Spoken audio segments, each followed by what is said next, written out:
Yesterday, I talked into our mindsets and changing our perspectives. Today, I'm going to give you a tool or a technique that's going to add value to that. A lot of people say you need to listen better. In relationships, a lot of people say, you don't love me in the way I need to be loved. Okay. And then that starts arguments. But very seldom people actually say, this is how I would like for you to treat me. These are the behaviors, these are the actions. And if you did that, these are some of the benefits. And oh, by the way, these are some of the steps to follow, how I can get there. So I think it's important that in every relationship, regardless of whether it's with your family, with your friends, with your children, with your other half, and especially with colleagues, we always say to them, you don't listen enough. So when we're talking into people's actions and behaviors, we tell them what's pissing us off about what they don't do for us. But sometimes we forget that people need guidance and they need to be told and not hinted at. Now, if there are people out there, I know that a lot of people say, I left him a hint or I gave her a hint and I said, I really like flowers. No, man, say to a person, I'd appreciate it if you bought me flowers because I seriously love it when you do that for me. Now that's more specific. The person can hear that as a guidance mechanism. So you're not demanding from people. You're actually guiding them on how you would like for them to interact with you. Totally different environment. So I was talking into compassion. And what I'm doing today is I'm actually going to give you a tool that I wrote because I took into consideration that we demand for people to adjust their behaviors around us, but we are very, very complacent or we're too shy or too scared because we're afraid that somebody might reject us and say, no, I don't want to do that, or why are you asking me to change my behavior? I think it's the way we ask a person. It's the way we speak to people. It's in the way we actually temper our words that allows us to engage more meaningfully. Now, I spoke into engagement yesterday. I talked about how we can touch the lives of people with the way we speak into them. I spoke about our energy and how we actually entice people to want to be around us. Now, what I'm going to do is I'm going to talk into our compassion, the value of compassion that I wrote. So please excuse me if I'm looking off screen. I'm looking at my laptop at the moment. And I want to read out the different parts to you of what I wrote because I felt that it is meaningful to understand what the value of compassion means, but to me. So this was my thoughts and my ideas. Now, as you would have read through this, there would have been sentences that stood out for you. And thank you so much for writing that into the messenger box, comment section. I'd love for you, when we're done with this, to write it into this one as well. So whoever's reading or listening to this call again, get to hear about what your insights were on the value of compassion. Now, what I'm going to do is I'm going to read a few excerpts from it, and then we're going to talk into it. So when I was writing this, I wrote it based on my experiences. And when I was writing the value of compassion, it was based on the fact that I was getting pissed off with people. I found a lot of people really irritating. I thought, can't people use common sense? Like, where is this common sense factor? Now, in all of this frustration, I decided I needed introspection, because if I am judging other people so harshly, it means that there's something inside of me that I'm pissed off with, that I have now got projectile dysfunction, and I'm now projecting this onto other people. And where they're not meeting my expectations is based on what I want from them, but I find that it's missing in me. Now, I know that might sound a bit harsh, right? But I get pissed off with stupidity very easily. And so I've got to continuously sensitize the way I speak to people and the way I speak into them, because I know that I can be so strong and my energy is it can dominate sometimes, that I've got to be extra careful with the way I speak. So to remove projectile dysfunction, I thought, okay, compassion is going to be the key. So why compassion? Because I tried the integrity part. I told people to piss off. That didn't work. They just got angry. And then, okay, now I've got to deal with anger. Then I've got to deal with their sadness. And then I've got to deal with guilt for making them angry and sad. I thought, okay, this is just a waste of my time now. So what do I need that's going to help me? And that was compassion. So what I'm going to do is I'm going to read through some of my insights of why I wrote this. And please understand this was based on my personal judgments that I wrote this. So compassion is the key ingredient needed to help others grow. It's an intrinsic part of our ability to truly connect at a deep level with every person we interact with. A compassionate person, and this is where I realized I needed to adjust, right?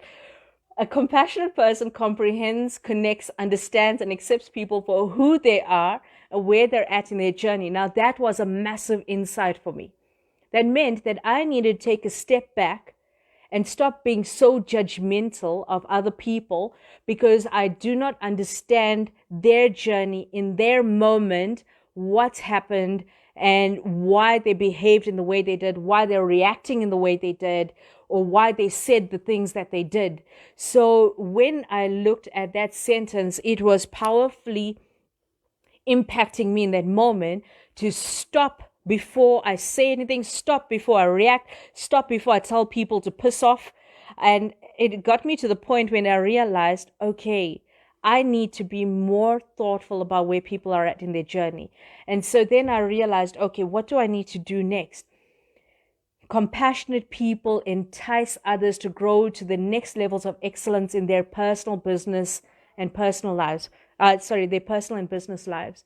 That means that if I adjusted the way I speak to people, speak into people, I was now being more focused and intentional to help them grow. So where I had judgment in my head of where I thought they were not enough, that was a strong judgment from my side.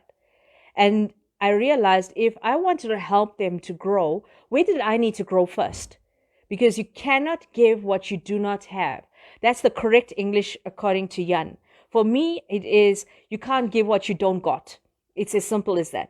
So I realized as I wrote more into it, I said that compassionate people add value in every way to guide, support, share expertise and experience to help that person in a meaningful way. That means that we right now, whilst we are learning, there's about 12 of us on this call. We are listening to coaching calls every single day on Change Your World. Change Your World meaning you're changing your specific world. But how do you use that and share what you've learned with the people around you? How do you encourage them to come into these platforms? How do you encourage others to even join and get memberships into something that is focused on their development? Because when you have conversations, and I love intriguing conversations, I love intelligent conversation. Okay, I can also have stupid conversations too. I find those fun as well, but that's my balance. The thing though is that I want to be surrounded with people who are now resonating at a similar level to me, not same, because I cannot have conversations where people hold me responsible and accountable if we're talking the same language. We keep agreeing with each other. That's not stimulating me. I want people to challenge me. I want people to say, that's not right and this is why, because then it allows me to change my perspective according to somebody else's guidance, expertise, and wisdom. So a compassionate person shares the expertise and wisdom. As a compassionate person, you choose to see the good in others, in everyone. Okay, now there's a difficult one, because it is so easy to say that people are not good enough, you're useless, you are not thoughtful enough, you're irritating, you are, and we do the you are. That is not good and kind. So if we choose to see the good in everybody, suddenly all of the small things that piss you off, you would become more understanding of what you need to adjust in why you feel that way about the other person. So why is your projectile dysfunction so strong that you can write somebody off as useless, inappropriate, disgusting, not good enough, what's lacking within you to write off another human being in that way? What gives you a right to write off somebody in that way? And that is a strong place to start with your introspection and asking yourself, why do you feel it's okay to speak about another human being in that way? Because remember, the power of our words will transform the way a person feels about themselves. And if we have the ability, mind power, the ability to change and adjust ourselves, we realize that at the end of the day, we are touching the person's life and we're guiding them to feel like they're good enough or to feel like they are worthless. So if we understand that, and remember, being on these calls, we've had access to incredible coaches, incredible mentors, incredible resources. Every single one of them in different ways are talking into the power of our words and our intentionality. So when you think about it, what are we doing to guide other people? Or are we so happy to create a facade that we are amazing, incredible people who are always uplifting strangers? Why? Because the strangers don't know the reality of who you are as a human being in your own home. So how are you speaking to the people in your own home and the people around you who are hoping that you are their role model, but you write them off?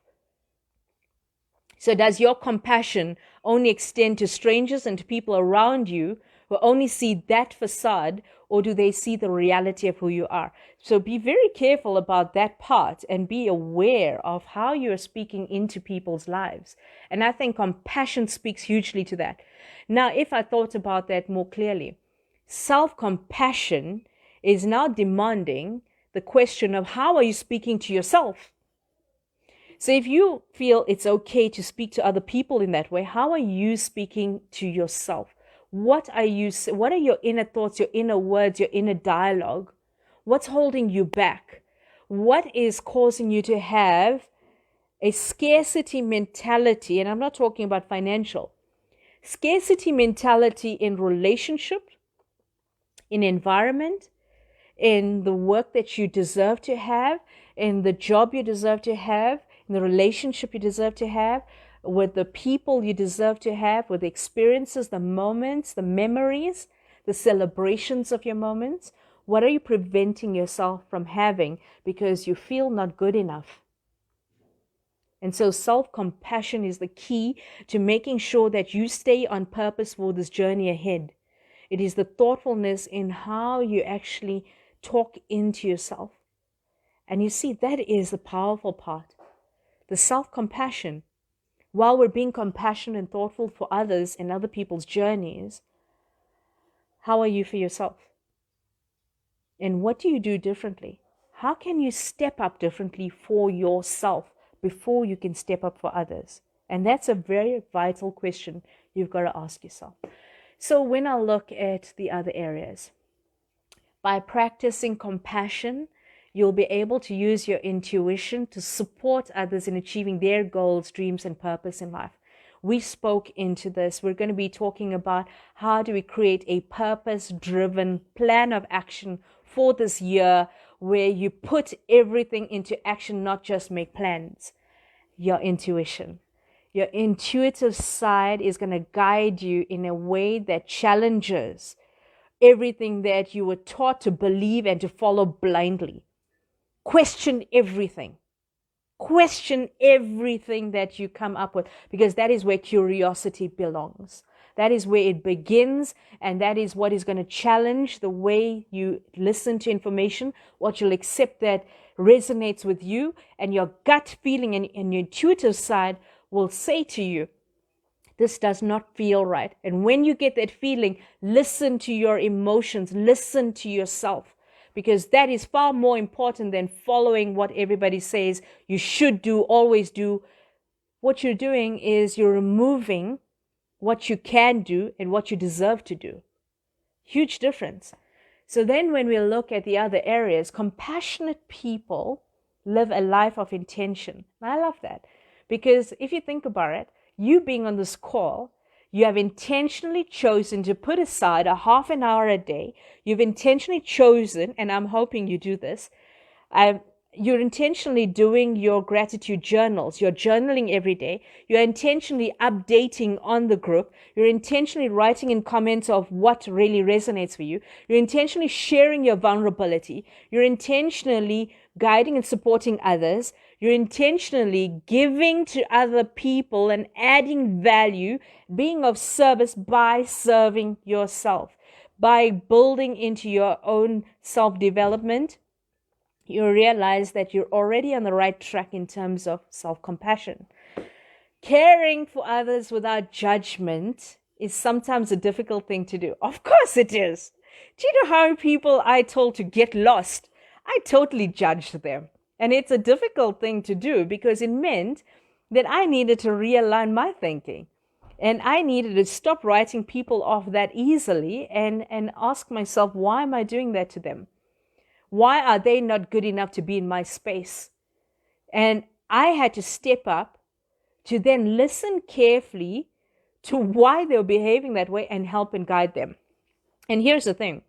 When I did that, I supported them. I gave them tools. I showed them what they could do differently. And when I had given enough of what I was willing to give and build for them, I created boundaries to cut that off. Now, there's an important one. A compassion person also has got strong boundaries. There's only so much you can guide and support other people. Remove them from your life once you have added value and given them as much as your time. You do not have to roll over and die and drag them like an anchor through your life if they do not want to step up for themselves. It is not your problem. Stop it. Stop dragging dead weight with you.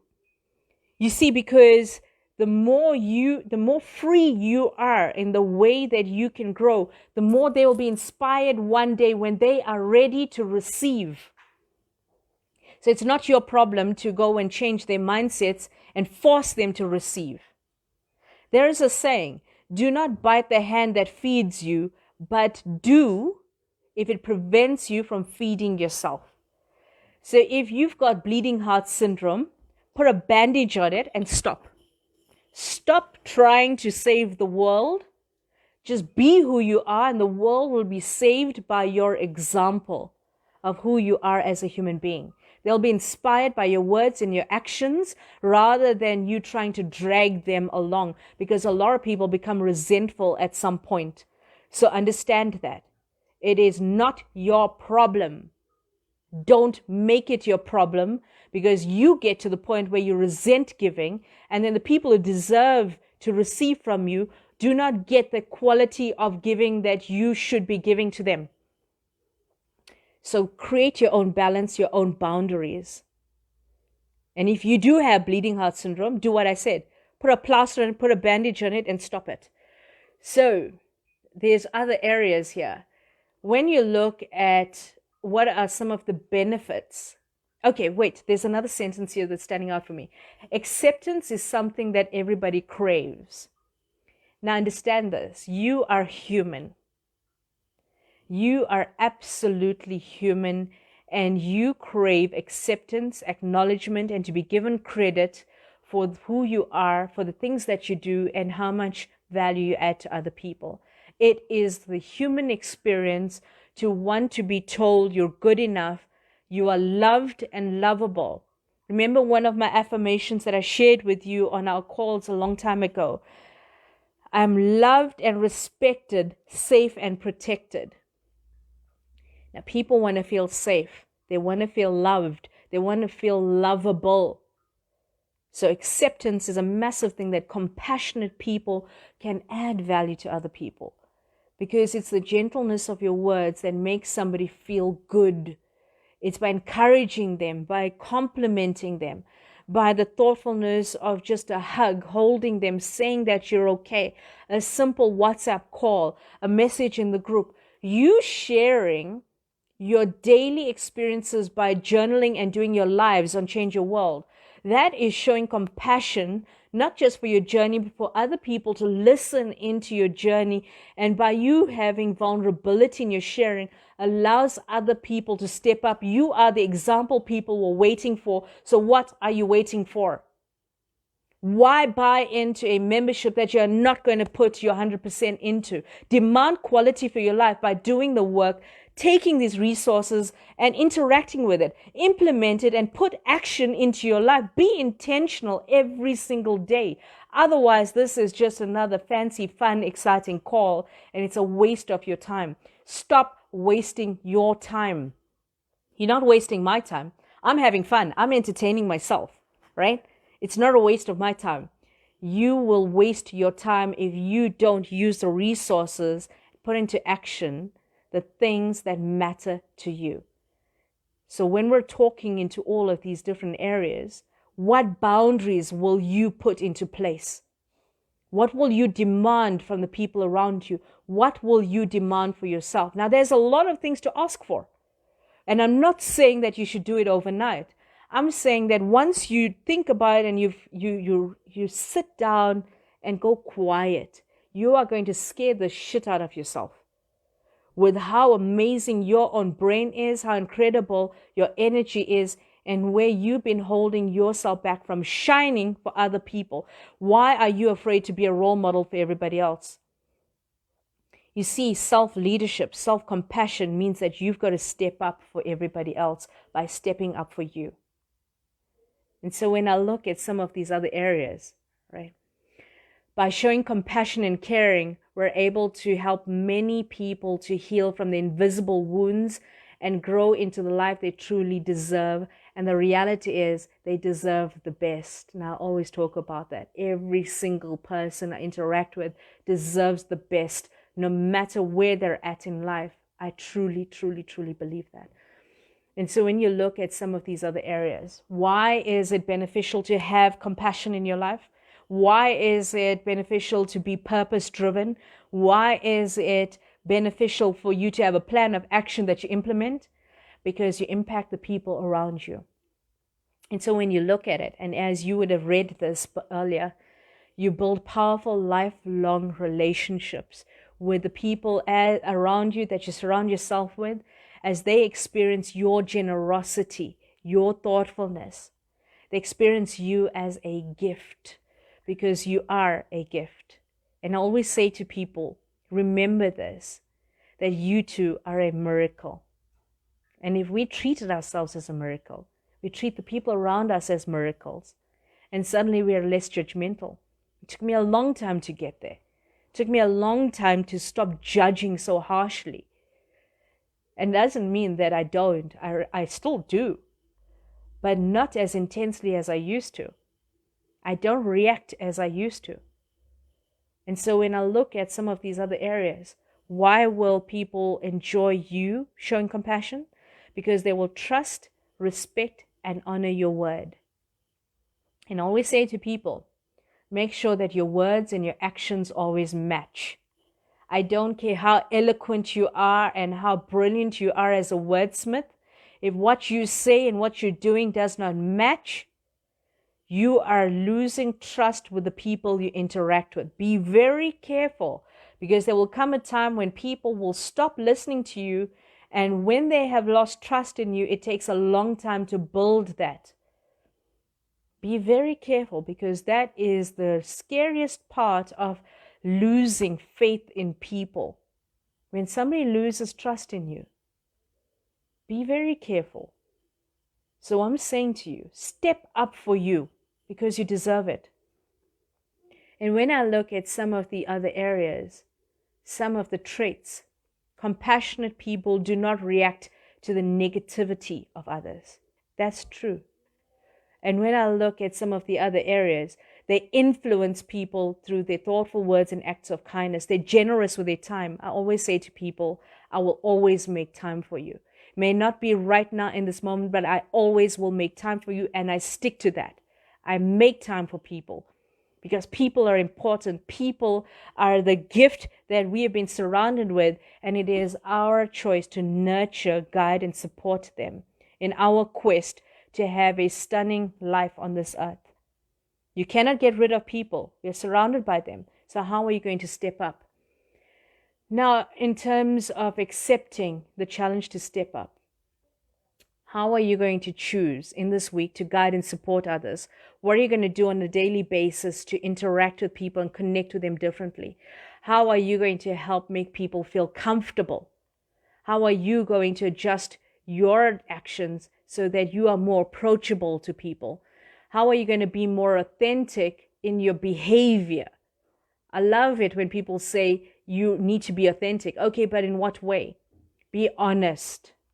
You don't always have to hold back with how you feel, but the way you speak into people, be honest about how you feel so that they know and they now have choice about whether they want to remain in your life or they can step up and step out to where they deserve to be.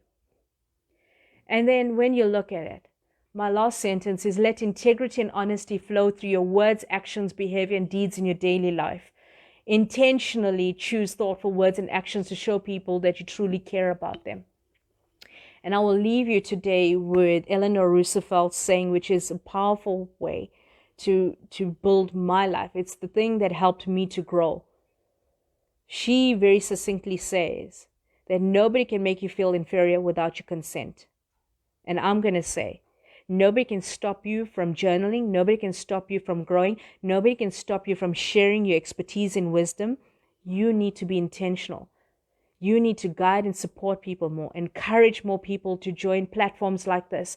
Join Change Your World. Allow other people to be guided as you are being guided.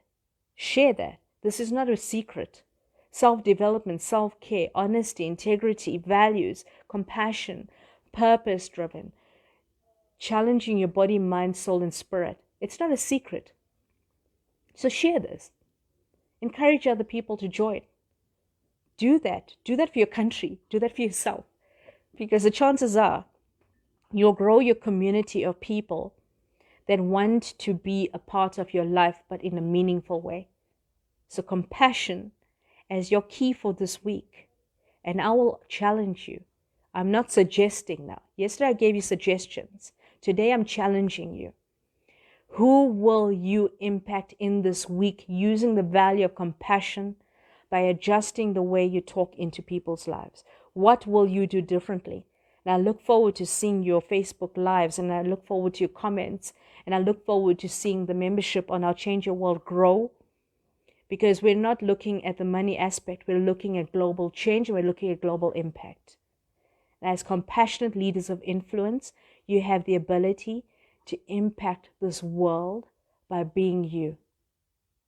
And with that, I want to say it's been a privilege and an honor to share with you the value of compassion based on the crazy ass life that I have.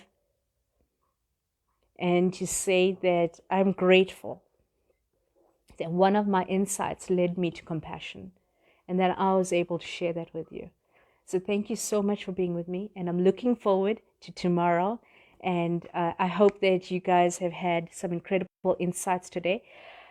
And we'll see you guys tomorrow. So until tomorrow, beautiful souls, take care and have fun. Love to all of you. Bye-bye.